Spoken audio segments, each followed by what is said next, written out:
کہ be be گھر کے اندر رہے تو میک اپ کرے، خوبصورت کپڑے پہنے، اپنے بستر پہ پھول بچھائے تاکہ اس کے شوہر کی توجہ کسی اور عورت کی جانب نہ جائے۔ عورت کو سوائے پیروں کے، ہاتھوں کے اور چہرے کے وہ اپنے وجود کا باقی حصہ عورت کو بھی نہیں دکھا سکتی۔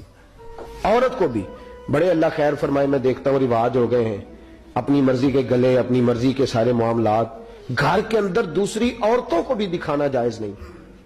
اور پھر اعلیٰ حضرت فاضل بریلوی رحمت اللہ علیہ نے لکھا ہے کہ بی بی گھر کے اندر رہے تو میک اپ کرے، خوبصورت کپڑے پہنے، اپنے بستر پہ پھول بچھائے، اور جب باہر جانا ہو تو پھر میلے کچیلے کپڑے پہنے، پھر میک اپ نہیں کرے، گھر کے اندر کرے تاکہ اس کے شوہر کی توجہ کسی اور عورت کی جانب نہ جائے۔ اب تو سارا معاملہ ہی الٹ پلٹ ہو گیا ہے، اب سارا مسئلہ ہی، غلط کہہ رہا ہوں کہ ٹھیک کہہ رہا ہوں؟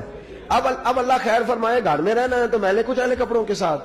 بلکہ میں ایک دکان پہ تھا، ہمارے ایک بچے کی دکان ہے، تو میں وہاں کپڑے خریدنے گیا تو وہ ایک بی بی کپڑے خرید رہی ہے تو کہتی ہے اے تے ہو گئے نا گھر پان والے، انہاں اون جان والے بھی بکھاؤ۔ تو میں وہ کپڑے لے کے ٹور گئی، میں کہا پتر یہ اون جان والے کیڑے ہوندے نے؟